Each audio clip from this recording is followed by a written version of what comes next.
주간 잘 지내셨죠?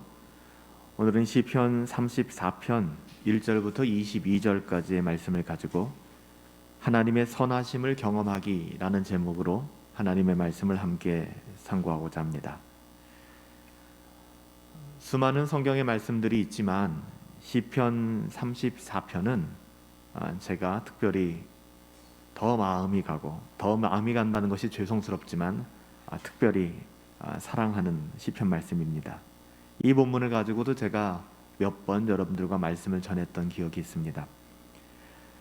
시편 34편은 신앙의 본질이 뭘까? 신앙의 본질이 퇴색되어지고 흔들릴 때마다 신앙의 본질이 무엇인지를 아주 선명하게 보여주고 있습니다. 그렇다면 본문을 통해서 하나님께서 말씀하시는 신앙의 본질이 뭘까요? 앨런 로스는 이렇게 이야기했어요. 인생의 고난들은 하나님의 백성을 압도해서는 안 되며, 인생을 살아가다 보면 고난이라는 것이 있는데 이 고난이라는 것이 결코 하나님의 자녀들을 압도할 수 없다는 것이죠. 인생의 고난들은 하나님의 백성을 압도해서는 안 되며, 그들은 기도를 통해 이 고난에서 건짐을 받을 것이고, 찬양을 통해 다른 사람들에게 믿음으로 살고 하나님의 선하심을 체험하도록 아름다운 영향력을 미치게 될 것이다. 하나님을 아는 사람들, 하나님의 자녀들은 결코 인생의 고난에 압도당하지 않습니다. 하나님의 자녀들에게는 고난이 피해간다라는 것이 아니라, 하나님의 자녀들에게는 하나님을 참으로 알고 있다면, 하나님이 어떤 분이신지 알고 누리고 살아간다면 결코 그 어떤 인생의 고난에도 그는 압도당하지 않을 것입니다. 사실 하나님의 선하심을 경험한 신자들의 삶은 인생의 고난 그 한가운데에서 가능한 거예요. 여러분, 하나님의 선하심을 우리가 고백한다는 것이 우리의 인생의 여정이 좀 괜찮은 순간이 아니라, 하나님의 선하심을 경험하는 신자의 삶이라고 하는 것은 인생의 고난, 바로 그 한가운데에서 하나님의 놀라우신 은혜는 하나님의 자녀들로 하여금 그 고난을 넘어서게 하는 것이죠. 그러므로 하나님의 사람들은 고난의 한가운데 있다 할지라도 하나님을 경외하고 하나님의 선하심을 기대하게 되는 것입니다. 저는 지난 한 주간 동안에 계속해서 우리가 하나님의 말씀을 나누고 있고 상고하고 있지만, 정말 나의 소망이 하나님께 있는가를 진지하게 물어보게 되었습니다. 나의 소망이 어디에 있는가? 여러분, 하나님의 사람들이라고 하는 것은 다른 게 아니에요. 그리 아니하실지라도 그 고난의 순간에서 하나님을 경외합니다. 하나님의 선하심을 기대합니다. 그 하나님의 선하심을 기대한다는 것은 이 세상의 어떠함을 넘어서는 거거든요. 신앙이라고 하는 것은. 자꾸 신앙이라고 하는 것을 이 세상에서 보상받기를 원하고 이 세상에서 해석되기를 원하는, 여러분, 이건 굉장한 오해입니다. 하나님께서 이 땅을 살아가는 하나님의 자녀들에게 주신 은혜요 권세가 바로 이것을 이길 수 있는 힘이죠. 여러분, 이 권세는, 하나님이 주신 우리에게 권세, 이 권한은 고난을 피해갈 수 있는 요령이나 고난을 피해갈 수 있는 선고한 따위가 아닙니다. 고난이 우리의 삶을 압도하지 못하게 만드는 실제적인 삶의 능력이 되는 게 복음이에요. 정말 우리가 복음을 알고 있다면 그 복음은 우리로 하여금 그 어떤 종류의 고난이든지 우리가 이해할 수 없는 환경과 상황에서도 우리를 압도할 수 없다는 거예요. 우리를 압도할 수 있는 유일한 것이 있다면 하나님의 선하심입니다. 오늘 본문은 표제어가 있죠. 시편에 보면 뭐라고 되어 있습니까? 다윗이 아비멜렉 앞에서 미친 척하다가 쫓겨나서 지은 시다. 굉장히 비참한 상황이죠. 이것은 구약성경 사무엘상 21장 또 22장 초반부에 나오는 사건을 시편으로 담고 있는 것인데요. 아비멜렉이라는 것은 여러 번 말씀드린 기억이 있는데 블레셋 왕의 공식 호칭입니다. 옛날 신라의 마립간 이런 것처럼 왕이라는 이름이에요. 블레셋 사람들이 쓰던 왕이라는 호칭이 아비멜렉입니다. 사무엘상에선 그 왕 블레셋의 아비멜렉의 이름을 뭐라고 얘기합니까? 아기스라고 얘기합니다. 아기스 아비멜렉이었죠. 아마도 다윗은 젊은 시절이었습니다. 더 힘들었을 거예요. 젊기 때문에 20살 초반 정도쯤 되는 청년기의 나이였습니다. 사울 왕에게 쫓기다 도저히 갈 곳이 없다고 느껴졌습니다. 얼마나 두려웠을까요? 얼마나 외로웠을까요? 갈 곳이 없는 거예요. 그래서 다윗은 원수의 나라, 이방인 개처럼 여겼던 나라 블레셋으로 도망치게 됩니다. 이 과정 자체가 너무나 암울한 상황이죠. 조롱거리가 될 만한 상황이고요. 블레셋이라고 하는 이 팔레스타인이라고 하는 그 나라죠. 이 블레셋이라고 하는 나라는 당시 5개의 성읍으로 연합된 그런 연합국가였습니다. 철기 문명을 가졌던 국가고요. 이 중에서도 다윗은 이 5개의 연합국가 중에서 아기스라는 왕이 다스리는 가드라는 지역으로 피했습니다. 그러니까 블레셋의 5지역 중 한 곳입니다. 가드. 여러분 가드 하면 기억나는 곳이 있습니까? 기억나는 사람이 있습니까? 가드는 다윗이 역사의 무대에 오르게 했던, 다윗을 역사의 무대, 성경에 데뷔시켰던 이 골리앗의 고향입니다. 골리앗 사람이 어디 출신이라고요? 블레셋 가드 출신입니다. 근데 지금 다윗이 어디로 숨었어요? 이 가드 지역으로 숨은 것입니다. 그러니 가드 사람들은 다윗을 잊어버렸을까요? 잊어버리지 않았을까요? 다 잊어도 다윗만은 못 잊죠. 우리 지역에 아주 그냥 치명타를 입힌 사람, 우리 지역에 난 사람, 골리앗을 넘어뜨린 사람. 다윗이 가드로 피신했다는 것은 여러분 그가 얼마나 절박한 상황이었는지를 보여주는 거예요. 갈 수 없는 곳, 가서는 안 되는 곳, 가고 싶지 않은 곳이 블레셋이었고 그 중에 가드였습니다. 근데 지금 다윗이 거기를 간 거예요. 이 정황만으로도 다윗이 얼마나 답답하고 외롭고 두렵고 혼란스러웠는지 여러분 짐작하실 수 있을 것입니다.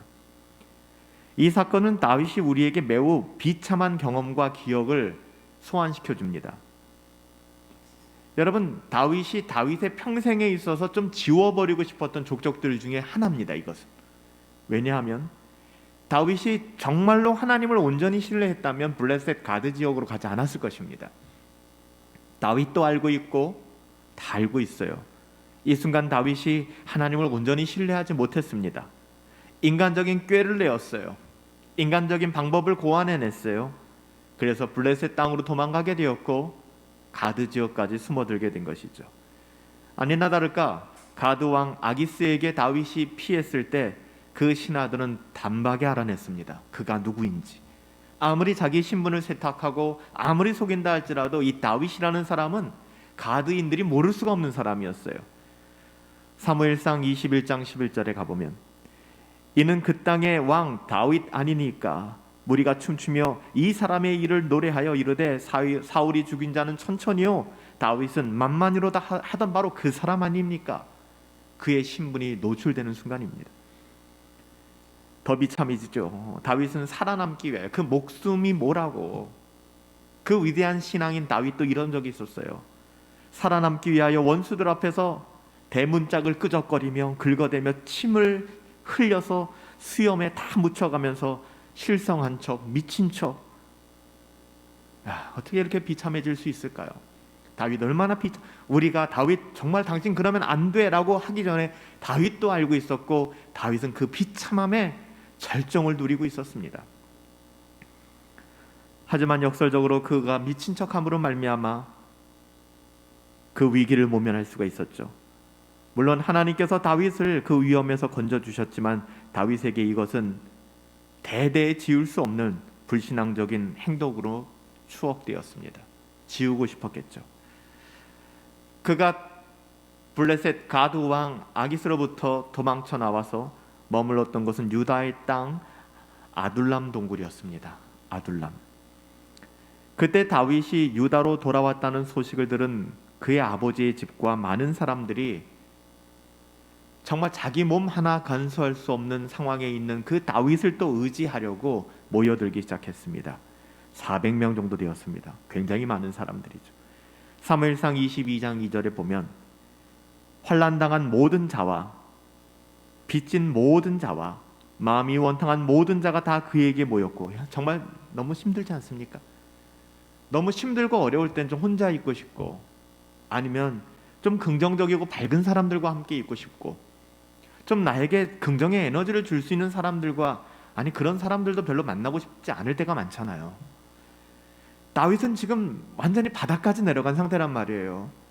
목숨을 부지했다고 다윗이 행복했겠습니까? 내가 이렇게까지 살아야 하나? 내가 이렇게까지 생명을 부지해야 되나? 도대체 나는 누구지? 이 수많은 생각 속에서 다시 유다 땅으로 돌아와 평지에 머물 수도 없고 아둘람 굴에 들어갔는데 사람들이 찾아온 거예요. 400명. 그대로 얘기하잖아요. 환난당한 사람들, 빚진 사람들, 마음이 원통한 사람들, 그냥 생각만 해도 머리가 아파지는 사람들이에요. 이 사람들이 다윗 찾아와가지고 다윗 쳐다보고 있는 거예요. 여러분, 다윗의 마음이 어떻겠습니까? 단언하건대 이 400명 중에서 지금 현실적으로 다윗의 삶에 도움이 될 만한 사람은 1도 없습니다. 아무도 없습니다. 다윗은 부담감만 가중될 뿐입니다. 혼자 숨어 다니는 것도 어려운데 이제는 400명이나 되는 무리를 돌봐야 되니, 여러분, 이 상황에서 오늘 시편, 오늘 이 본문 말씀이 쓰여진 거예요. 굉장히 편하고 좋을 때 하나님의 선하심을 맛보알지어다, 난 너무 행복해, 그 시점이 아니라고요. 여러분, 오늘 시편의 주제는 하나님의 선하심입니다. 그냥 하나님의 선하심, 그 하나님의 선하심을 경험하라는 거예요. 그리고 이것은 하나의 그냥 형식적인 가르침, 하나님은 선하셔, 밑줄 쫙 치고 형광펜으로 긋고 외워도 라는 것이 아니라 생생하게 살아있는 한 사람의 삶의 고백, 하나님은 선하시다. 여러분, 오늘 본문 1절에서 먼저 다윗은 자신의 노래, 자신의 찬양의 이 각오, 무슨 찬양의 각오까지 해야 되는가? 각오하셔야 합니다. 여러분, 신앙의 각오가 없으면 신앙이 안 돼요. 신앙이라는 것이 그냥 물에 술 탄 듯 술에 물 탄 듯 그냥 어찌 가보다 보면 되겠지라고 생각하신다면 여러분, 그건 큰 오산입니다. 신앙에는요, 각오가 필요해요. 의지적인 결단이 필요해요. 그래서 오늘 다윗은요, 뭐라고 얘기합니까? 내가 여호와를 항상 송축하며 내 입술로 항상 주를 찬양하리이다. 반복되는 단어 2개가 있죠. 항상. 내가 여호와를 항상 송축하며 내 입술로 항상 주를 찬양하리이다. 여기서 2번 반복되는 항상이라는 단어를 여러분 잠깐 좀 주목하실 필요가 있는데요. 왜냐하면 우리나라 말로는 항상이라는 말이지만 히브리어로는 전혀 다른 단어가 사용되었기 때문에 그래요. 첫 번째 항상이라는 말은 그야말로 모든 상황을 말하는 거예요. 모든 때, 좋을 때뿐만이 아니라, 그러니까 좋을 때만 감사하는 것이 아니라 내 인생에서 일어나는 모든 사건들, 때로는 그리 아니하실지라도 그 상황 속에서 나는 언제나 하나님을 송축하고 하나님을 찬송하겠습니다라는 고백이죠. 즉 지금 다윗은 어떤 상황? 굉장히 비참한 상황. 여전히 사울의 군대에 의해서 쫓기고 있고 블레셋에 가서는 아니감만 못한 그런 비참함을 경험하고 와가지고서 그의 인생은 전혀 나아진 것이 없는, 그럼에도 불구하고 다윗은 뭐라고 얘기하는 거예요? 내가 하나님을 찬양하겠다. 2번째 항상은요, 이건 지속하겠다라는 의미예요. 멈추지 않겠다, 계속하겠다.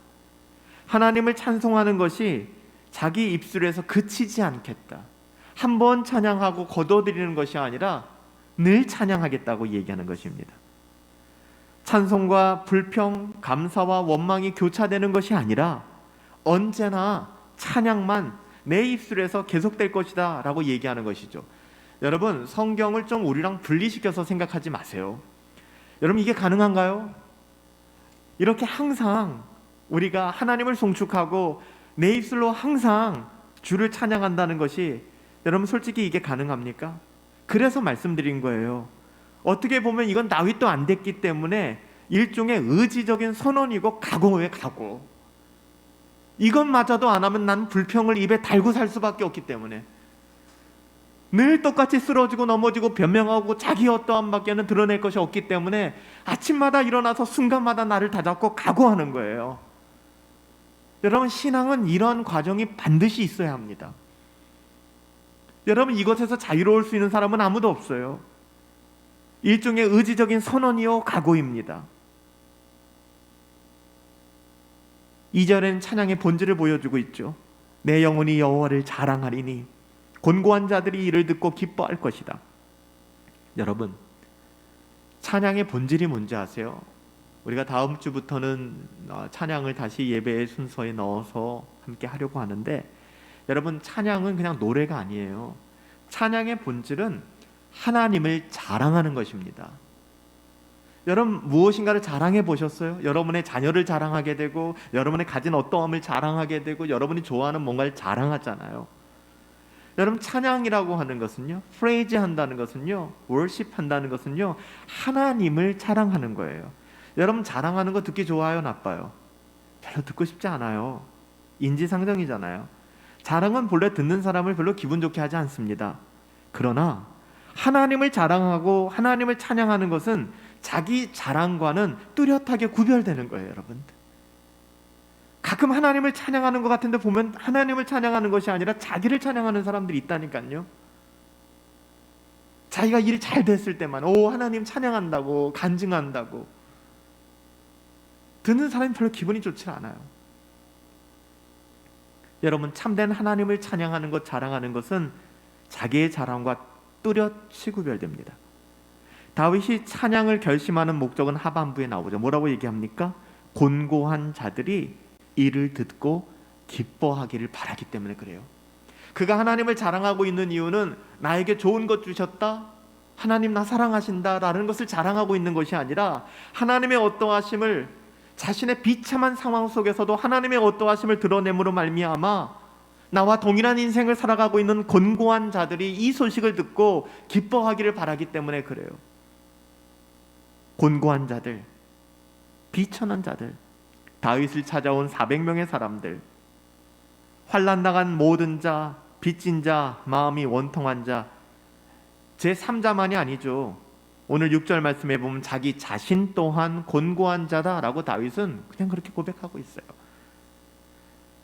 여러분, 찬양의 궁극적인 목적은 다른 거 아니에요. 하나님을 영화롭게 하는 겁니다. 하나님을 영화롭게. 또 한편 찬양은 주변의 곤고한 자들을 기쁘게 합니다. 그들에게 삶의 의미를 부여합니다. 이 찬양은 곤고한 자들을 살아나게 하고, 그 곤고한 자들이 기쁨, 참된 기쁨이 무엇인가를 깨닫게 되고, 기꺼이 그들 또한 하나님을 바라봄으로 말미암아 하나님으로 말미암는 그 기쁨과 즐거움을 누리게 하는 것. 그래서 다윗은요, 자기 자신만 기쁘다, 하나님은 선하시구나 라고 고백하는 것이 아니라 3절에 보면 이렇게까지 얘기하는 거예요. 나와 함께 여호와를 광대하시다 하며 함께 그의 이름을 높이세. 강요하는 거예요, 강요. 지금 요즘의 사람들은 신앙은 강요가 아니다, 기독교인들이 신앙을 강요하기 때문에 교회가 욕을 먹는 것이다, 부끄럽다, 창피하다라는 이야기를 하시는 분들이 제법 많아졌어요. 그래서 그냥 나만 신앙생활 잘하고 나만 조용히 신앙생활하면 그게 신앙생활 잘하는 것처럼 생각하시는 분들이 많아졌어요. 여러분, 다윗은 그렇게 얘기하지 않았어요. 이 사람들, 다윗 찾아온 사람들이요, 지금 너무너무 힘든 사람들이에요. 근데 그 사람들을 향해서 다윗이 뭐라고 얘기합니까? 나와 함께 여호와를 광대하시다, 하나님은 전지전능하시고 무소부재하시고 하나님 영원하신 분이시다, 우리 함께 그의 이름을 높이자. 여러분, 이렇게 얘기하고 있는 거예요. 우리 함께 예배하자, 우리 함께 하나님을 찬양하자. 여러분, 찬양의 본질은 하나님의 위대하심을 인정하고 공개적으로 선포하는 겁니다. 나만 가지고 있는 것이 아니에요. 불가능해요. 나만 가질 수 없어요. 모든 피조물에게, 이 땅에 있는 모든 피조물에게 하나님의 존재와 하나님의 어떠하심이 알려지게 될 때 하나님은 영광을 받으세요. 여러분, 하나님을 증거하세요. 비록 내 삶이 움츠러들 수밖에 없고 아둘람굴에 머물 수밖에 없다 할지라도 여러분들 제한받지 마세요. 여러분이 건강할 때나 건강하지 않을 때나, 여러분이 가졌거나 가지지 않았거나, 여러분이 명예를 얻었거나 얻지 않았거나 상관이 없는 겁니다. 왜 자꾸 우리의 생각대로 우리는 우리의 신앙을 재단하려고 합니까? 하나님의 위대하심을 알고 경험한 사람이라면 결코 혼자서 찬양하는 것은 불가능합니다. 그는 누구든지 함께 하나님을 찬송하기를 원해요. 하나님을 자랑하고 싶은 것이죠. 모든 피조물들이 하나님이 받으시기에 합당한 찬송을 드려야 된다는 것을 마음에 갖게 되는 거예요. 나뿐만 아니라 당신도 하나님을 찬양했으면 좋겠어요. 너도 하나님을 찬양했으면 좋겠어. 우리 모두가 하나님을 찬양했으면 좋겠어 라는 그런 갈급한 마음이 생기기 시작하는 거예요. 그게 신자의 마음이에요. 우리가 예배당에 모여서 우리가 하나님을 예배하면서 가져야 되는 마음들이 바로 그런 마음들이에요. 이 자리에 함께하지 못한 분들, 아니면 예배를 오랫동안 떠나 계신 분들을 바라보면서 그냥 밥 한 번 먹는 분위기가 아니라 우리 함께 하나님을 예배하자, 하나님을 찬양하자. 왜? 이것이 너무나 아름답고 너무나 좋은 것을 그것을 알고 있기 때문에. 가슴에 담아둘 수 없는 찬양의 감격을 가진 여러분 생각해 보세요. 우리 가운데 누군가가 가슴에 담아둘 수 없는 찬양의 감격을 가졌다고 생각해 보십시오. 여러분, 그 사람은 하나님을 찬양하기 시작합니다. 찬양한다는 게 노래가 아니잖아요. 그의 삶으로 하나님의 어떠하심을 드러내기 시작합니다. 사람들은 그 사람을 바라보며 가슴이 뛰기 시작하는 거예요. 나도 하나님의 위대하심을 노래하고 싶다. 여러분, 신자라면, 그 사람이 신자라면 그런 마음을 갖게 되는 거예요. 그 사람을 바라보며. 제가 청년 시절에 신앙생활을 했을 때 저희 교회 지하에 방이 이제 3개가 있었어요. 큰 방이. 저희 부서가 갔던 모임이 이제 그 방에서 있었기 때문에 거기도 이제 아론, 훌 그렇게 돼 있어요, 양쪽에. 근데 이 방에 들어가서 제가 종종 이제 기도하는 시간들을 가졌어요. 혼자 기타를 치고 찬양을 하는 것이죠. 제 목소리 크잖아요. 밖에서 들으면 몇백 명 같이 예배 드리는 거로 생각할 정도로 사람들이 그렇게 얘기했어요. 근데 재밌는 게 뭔지 아세요? 그렇게 막 찬양을 하다 보면은요, 정말로 사람들이 들어와요. 그리고 영훈 형제 여기 와 있었네? 같이 찬양해도 되죠? 나는 사람 많은 줄 알았어. 함께 찬양을 하기 시작하는 거예요. 제 청년 시절에 그런 기억들이 있어요. 참 좋았던 것은, 지금도 그 마음이 변치 않기를 바라지만, 많은 분들이 그때 제가 청년 시절에 함께 신앙생활을 했던 분들이 저에게 했던 말, 저는 그게 제일 지금 목사가 된 이후에도 목사님 어떤 호칭보다도 너무 좋았던 것은 그런 이야기를 많이 해줬어요. 영훈 형제를 보면은 하나님의 희락이 느껴져. 하나님의 즐거움이 느껴져. 가는 곳마다 사람들이 있었어요. 모여 앉으면 찬양을 했고, 모여 앉으면 기도를 했고, 선교소로 나가는 청년들이 있다면 함께 모여 앉아 찬양하고 파송의 노래를 불러주고 안수해줬어요, 서로가.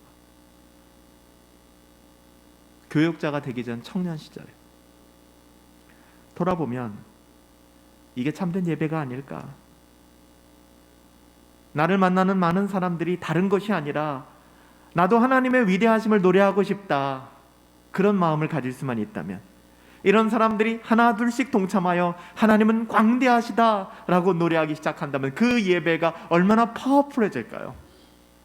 그냥 꽂아놓은 보릿자루처럼 와서 앉아있는 것이 아니라 하나님을 예배하고 싶어 절제할 수 없는 그 마음을 가지고, 여러분, 저는 이것이 우리 교회의 모습입니다. 모습이어야 된다고 생각합니다. 수많은 교회가 있지만 이곳에 분당 허브교회를 하나님이 세우시고, 우리가 이곳에 모인 이유를 공동체의 고백을 고백하듯이 저는 우리의 예배의 목적도 여기 있다고 생각합니다. 하나님께서 저라는 한 사람에게 복음의 빛을 비춰주시고 은혜의 복음을 깨닫게 하시고 저를 만났던 많은 사람들이 그 은혜의 복음을 듣고 그 은혜의 복음이 옳음과 바름과 가슴 떨리는 그 하나님의 놀라운 복음이라는 것을 깨닫게 되고 그렇게 모여들기 시작하고 그렇게 세워진 것이 저는 분당 허브교회라고 믿습니다. 그것이 없다면 우리는 이렇게 모일 이유가 없어요. 여러분, 우리의 개인적인 신앙은 언제나 공동체성을 가지고 확장되어져야만 합니다. 우리 약인도 계시고 보아스도 계시잖아요.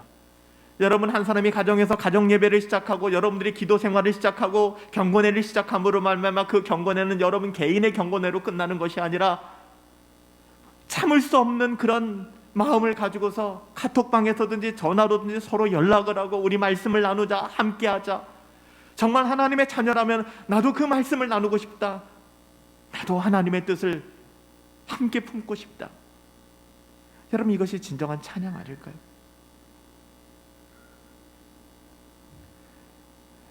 다윗은 4절부터 7절에 자기의 경험에 기초하여 자기가 찬양하지 않을 수 없었던 이유에 대해서 설명을 합니다. 우리는 4절, 5절, 6절, 7절 이 4절을 통해서 우리 자신에게 좀 적용할 수 있는 하나의 패턴을 발견할 수 있는데요. 그것은요, 과거의 어떤 체험으로부터 현재와 장래를 위한 원리가, 그러니까 과거의 체험으로부터 현재의 원리가 도출되는 그런 형식입니다. 4절은 과거의 체험이고 5절은 도출한 적용의 원리입니다. 6절은 다시 체험이고 7절은 다시 원리인데요. 한번 4절 보실까요? 뭐라고 얘기합니까? 내가 여호와께 간구하며 내게 응답하시고 내 모든 두려움에서 나를 건지셨도다. 이건 과거의 체험이죠. 하나님 그렇게 하셨다는 거예요. 어찌 보면 이것은 바로 앞에서 다윗이 경험했던 가드왕 아기스에게 피하였다가 자신의 정체가 발각되면서 죽을 뻔했지만 하나님께서 건져주셨다, 이 사건을 이야기하는지도 모르겠습니다. 추정이지만. 그러나 이것을 우리가 이 과거의 한 사건에만 한정시킬 필요는 없죠. 지난 모든 삶에서 다윗은 이런 하나님의 은혜를 경험해 왔습니다.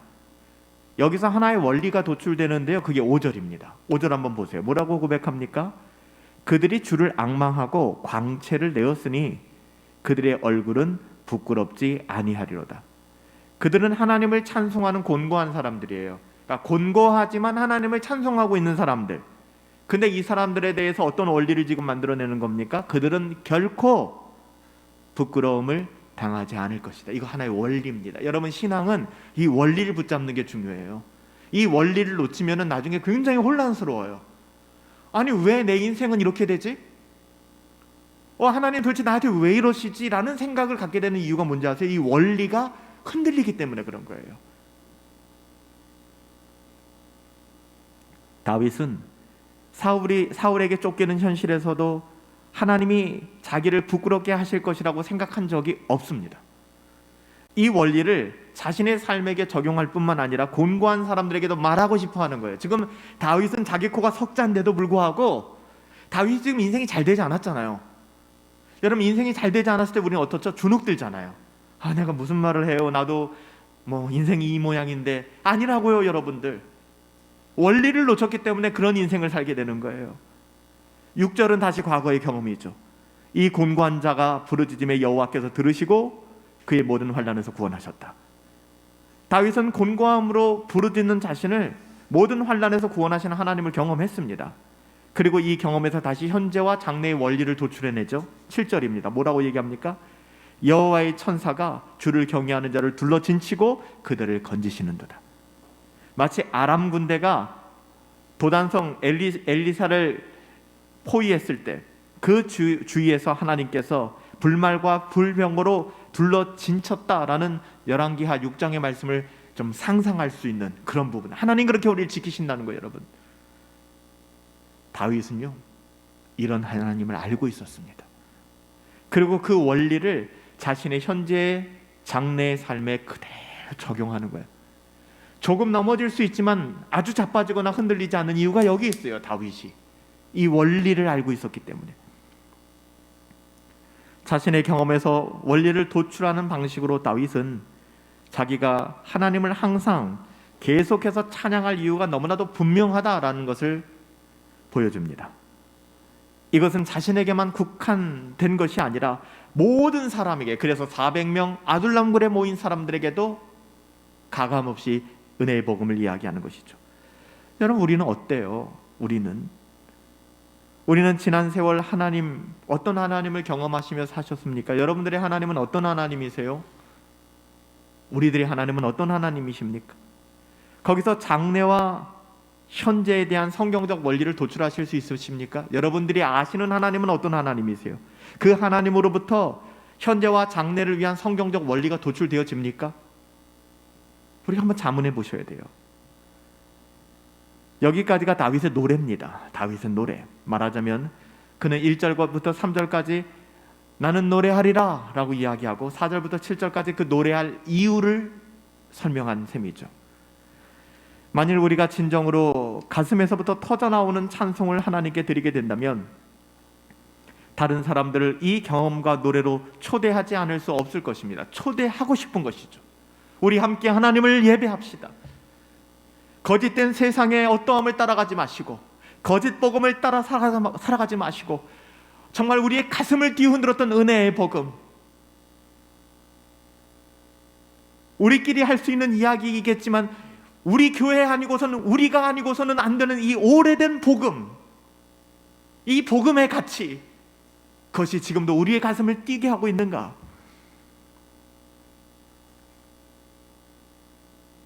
다른 복음을 들을 수 없고 다른 메시지를 들을 때 마음이 불편해지고 흥분되어질 수밖에 없는, 진정한 찬양은 언제나 자신에게로부터 줄어들거나 움츠러들지 않습니다. 복음도 마찬가지입니다. 우리가 처음에 모여서 5년 전, 6년 전에 모여서 복음을 공부하고 튤립을 공부하고 파이브 솔라를 공부하고 어거스틴을 나누고 조나단 에드워즈를 나누면서 마이클 허튼을 가지고 공부하면서 신앙의 본질을 붙잡으면서 싸웠던 많은 시간들이 여러분, 지금의 우리와 어떤 관계가 있습니까?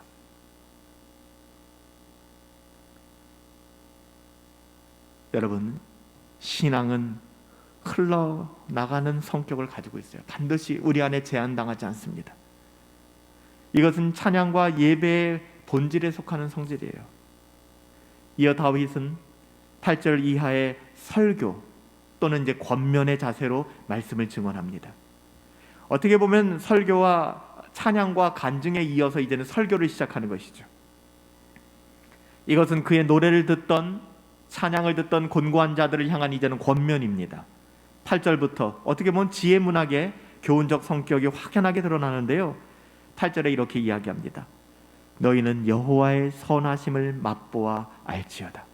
그에게 피하는 자는 복이 있도다. 여러분, 하나님의 선하심을 맛보아 하십시오. 하나님께 피하는 자는 복이 있어요. 다른 데 피하지 마세요. 다윗은 하나님의 선하심을 경험하라 라는 말을 맛보라 라고 표현하고 있어요. 신앙을 영혼의 미각이라고 부르기도 합니다. 이 점에서 믿음이라고 하는 것은 관념이 아닌 실제, 이 맛보는 거예요. 맛보는 거, 경험해야 되는 실제입니다. 신앙이라고 하는 것은 우리가 경험하는 하나님의 실제, 하나님의 그 속성은 선하심이에요. 선하심, goodness, 선하심. 선하심은 하나님의 모든 속성을 다 아우릅니다. 다윗은 하나님을 맛보라 말하는 대신 하나님의 선하심을 맛보아 알라라고 이야기합니다. 사실 이 말은 좀 이상해요. 공고한 자들이 여전히 공고한 형편에 있기 때문에, 나아진 것이 없기 때문에 그들이 공고한 형편이 좀 풀리고 그들이 좀 더 안정되고 존경받을 만한 자리로 나아갔을 때 하나님의 선하심을 맛보라라고 얘기하는 게 지금 아니라는 거예요. 하나님은 선하셔. 결국에 잘 되게 해 주실 거야. 그 다음에 네가 하나님의 선하심을 맛보아 알아가 아닙니다. 지금 내 삶의 자리는 그 자리가 아니라는 거예요. 다윗은 8절 하반부에 그에게 피하는 자가 복이 있다라고 분명하게 이야기합니다. 여러분, 지금 이 사람들에겐 도피처가 필요해요. 오늘날 현대인들에겐 도피처가 필요합니다.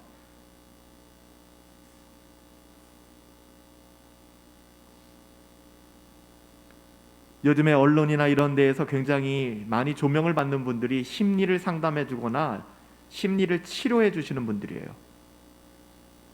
자기 아이들이 좀 장애가 있거나 어려워서 치료사를 찾아가고 치료를 받게 했는데, 그 아이를 치료하는 과정에서 부모들이 오히려 자기 자신의 문제를 보게 되는 거예요.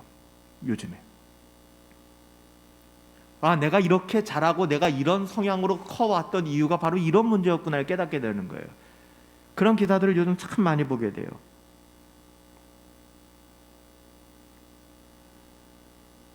코로나 이전에는 하고 싶은 거 다 하고 살았죠. 뭐 여행도 국내 여행 다닙니까? 웬만하면 다 세계 여행 가려고 그러고 늘 언제나 인천공항 바글바글 했었고 그렇게 살았었잖아요. 2년 가까운 시간 코로나라는 초유의 사건이 벌어지니까 이제는 가정에 고립되게 되고 사람들도 만날 수 없게 되니까 그 안에서 우울해지고, 어떻게 보면 이 시간에 더욱더 우리가 하나님을 바라볼 수 있는 시간을 가져야 되는데, 아쉽게도 교인들마저도 성도들마저도 하나님을 붙잡고 믿음의 공동체를 붙잡는 것이 아니라 자기가 좋아하는 취미생활 하나쯤 붙잡고 거기에 몰입되어 살아가는 모습들을 요즘 쉽지 않게, 어렵지 않게 보게 됩니다. 저는 이 우울한 시기에 내가 좋아하는 취미생활을 할 수 있고 내가 좋아하는 뭔가를 할 수 있다는 것에 대해서 금하지 않습니다. 왜 금합니까? 하세요. 좋습니다. 하지만 그것이 하나님을 대신하고 있다면, 경건생활은 일도 없고 경건생활을 하고 싶은 마음은 일도 없는데 그럼에도 불구하고 나는 그 모든 것에 내 모든 에너지를 빼앗기고 있다고 하면 그건 우상입니다. 그건 여러분의 인생을 좋게 만드는 것이 아니라 여러분의 인생을 파멸시키는 것입니다. 그것이 여러분의 인생에 평안을 준다고 생각합니까? 천만의 말씀이에요.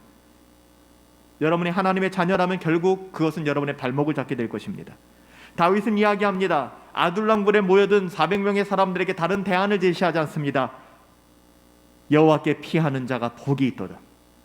하나님을 보라는 것입니다. 여러분, 우리에게도 도피처가 필요하잖아요. 하나님이십니다. 제가 이번 한 주간 몸이 안 좋아서 또 아직 검사 결과를 기다리고 있는 영역들이 있는데, 워낙 좀 지수가 안 좋게 나온 부분들이 있어서 하루 이틀 정도는 굉장히 우울해지더라고요. 야, 이거 뭐 내가 이러다가 죽는 거 아니야? 라는 생각까지 들더라고요. 사람이요, 힘들고 어렵든 아니면 그 상황이 좋든 간에 여러분, 우리는 반드시 우리의 힘으로, 우리의 어떠함으로 우리의 인생을 해결할 수 없는 존재이기 때문에 누군가를 기대게 되어 있고 누군가를 찾게 되어 있습니다. 부끄러운 이야기지만 제가 지난 주일 설교를 하면서 내 소망이 주께 있나이다, 내 병원에서 제게 그런 얘기를 하는 거예요. 암일 수도 있습니다. 이 지수가 너무 높아요. 검사를 좀 더 해봐야겠지만 보통 당신보다도 4분의 1도 안 되는 사람도 암 확진되는 경우가 많습니다라는 얘기를 하는 거예요. 제가 그 이야기를 들으면서 두려움이 생기는 거예요. 진지하게. 죽을 수 있겠구나. 그러면 난 죽음을 준비할 준비가 되어 있을까? 매 주일마다 설교를 하고 아침마다 말씀 묵상을 나누며 경건생활을 하고 있는 나이지만 두려움이 생기는 거예요. 이번 한 주간에 이 말씀을 굉장히 많이 붙잡았어요. 정말 내 소망은 어디에 있는가? 내 소망이 하나님께 있다면 그러면 사람이 죽음을 두려워합니까? 남겨진 사람에 대한 미안함이 있을지 모르겠지만 죽음을 두려워하지는 않을 것 같아요. 근데 제게 찾아오는 두려움을 바라보면서 굉장히 당혹스럽더라고요. 이게 뭐지? 그래서 다시 한번 돌아보게 되었어요. 나의 소망이 뭘까? 때로는 항생제를 계속 먹고 이렇게 약을 먹어도 되나 싶을 정도로 하루에 3번씩 약을 먹어요. 그게 먹으면서 어느 정도 좀 열이 잡히고 통증도 잡혀가면서 그냥 침대에 하루 종일 누워서 성경을 읽었어요. 출애굽기를 읽었어요. 출애굽기를 읽으면서 모세라는 한 사람을 보면서도 위로받고, 이스라엘 백성들을 바라보면서 나의 모습을 보는 것 같기도 하고, 좀 삶의 그림이 그려지더라고요. 전 다윗도 이와 같은 마음이 아니었을까 싶어요. 로마서 8장 32절에 하나님은 그 아들도 아끼지 아니하였으니 주시지 못할 것이 없지 않으신가. 하나님께서 뭔가 부족해서 우리의 인생을 때로는 고통과 어려움 속에 밀어넣는 것이 아니라는 거예요. 하나님은 선하세요. 그래서 다윗은 얘기하는 거예요. 하나님을 경외하는 자들이 하나님의 선하심을 맛보아 알게 될 것이다.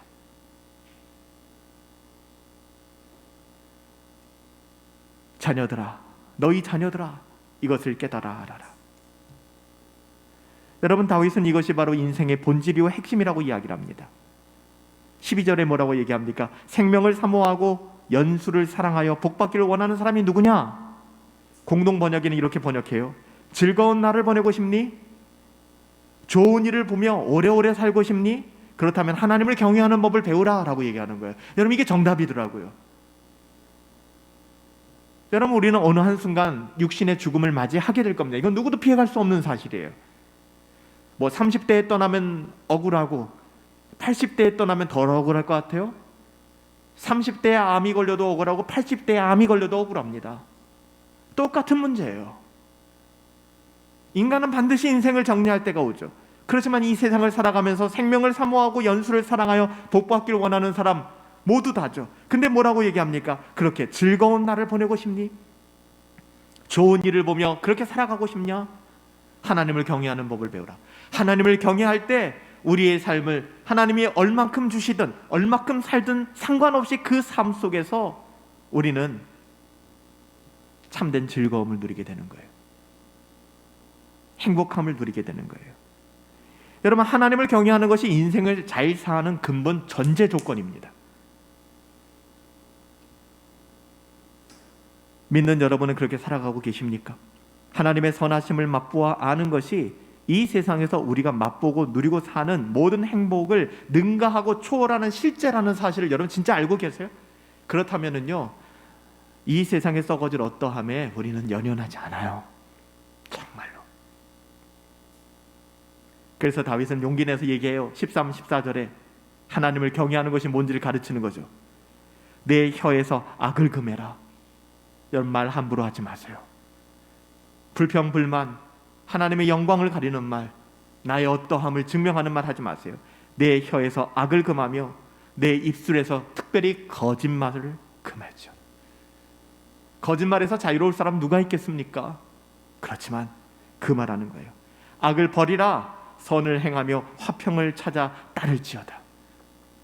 하나님을 경외함으로 하나님의 선하심을 맛보아 하는 최고의 삶을 원할진데 말과 행동에 악과 거짓을 가지면 안 된다는 것이죠. 그래서 베드로 사도도요, 베드로 서신을 쓰면서 베드로전서 3장 10절부터 보면 이렇게 얘기해요. 그러므로 생명을 사랑하고 좋은 날 보기를 원하는 자는 혀를 금하여 악한 말을 그치고 그 입술로 거짓을 말하지 말고 악에서 떠나 선을 행하고 화평을 구하며 그것을 따르라. 주의 눈은 의인을 향하시고 그의 귀는 의인의 간구에 기울이시되 주의 얼굴은 악행하는 자들을 대하시느니라.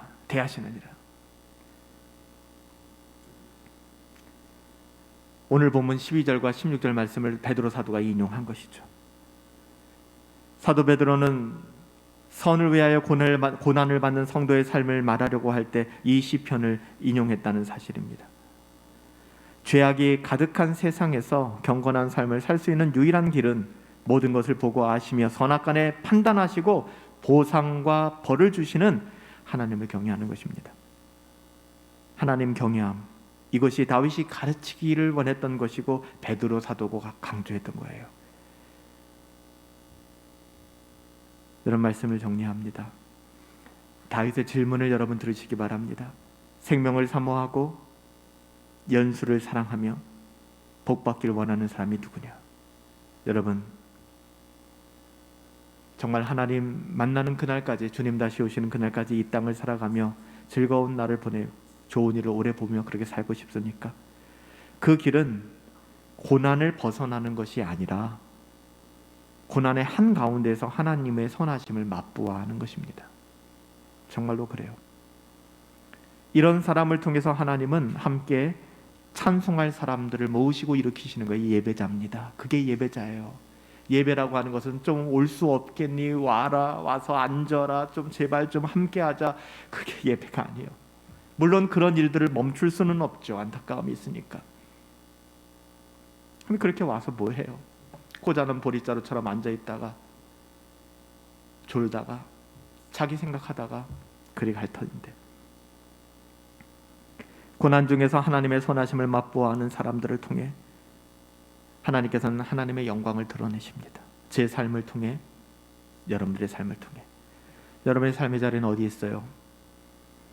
여러분의 고난이 하나님의 영광을 가리지 않아요. 절대로. 내가 시험에 떨어졌다고, 내가 퇴사했다고, 내가 병에 걸렸다고, 우리 가정이 사업에 망했다고, 내 자녀가 좀 안 된다고, 여러분 그것이 하나님의 영광을 가리우지 않습니다. 착각하지 마세요. 그 반대가 돼야 하나님이 영광을 받으신다라는 그런 치졸한 생각하지 마세요. 여러분이 만난 고통이 여러분의 결코 불행하게 하지 못해요. 여러분의 삶의 자리가 어떤지 모르겠지만 나는 불행해. 왜냐하면 나의 삶의 자리가 지금 이렇기 때문에. 아니요. 이 시간에 여러분 마음을 다잡으세요. 여러분이 그 어떤 환경을 만나든 그 어떤 고통을 만나든 그것은 여러분을 불행하게 할 수 없습니다. 하나님을 경외함을 배우세요. 여러분이 살아가는 그 자리에서 하나님의 선하심을 맛보아 알아가십시오. 그 자리에서 하나님을 항상 계속 찬양하십시오. 이것이 하나님께서 당신의 영광과 선하심을 온 세상에 나타내시는 방법 아닐까요? 고난의 자리에서 하나님의 선하심을 맛보고 누리는 것, 하나님을 찬양하며 높일 수 있는 것. 제가 지난 월요일에 한 39도 열이 나면서 백신 후유증인가? 근데 어느 병원에서도 받아주질 않는 거예요. 열이 39도가 나니까. 음압병동에 가야 된대요. 음압병동에 가서 코로나 검사를 받고 음성 확인이 돼야 응급실에서 치료가 가능하다는 거예요. 여러 병원들을 구걸하다시피 찾은 다 안 받아줘요. 없대요. 그러다 병원 하나 정말 무작정 찾아가서 부탁해서 음압병실을 배정받아서 그곳에서 한 4시간 정도 머물렀어요. 음압병실에서. 비행기 탄 것 같더라고요. 계속해서 그 압력을 맞추는 소리가 나고 거기서 코로나 검사를 하고 어떻게 보면 환자복을 입고 방치되어 있는 거죠. 가만히 있으면서 생각을 했어요. 거기서 내가 할 수 있는 게 뭐가 있을까? 하나님의 말씀이 떠오르더라고요. 이것이 전 얼마나 행복했는지 몰라요.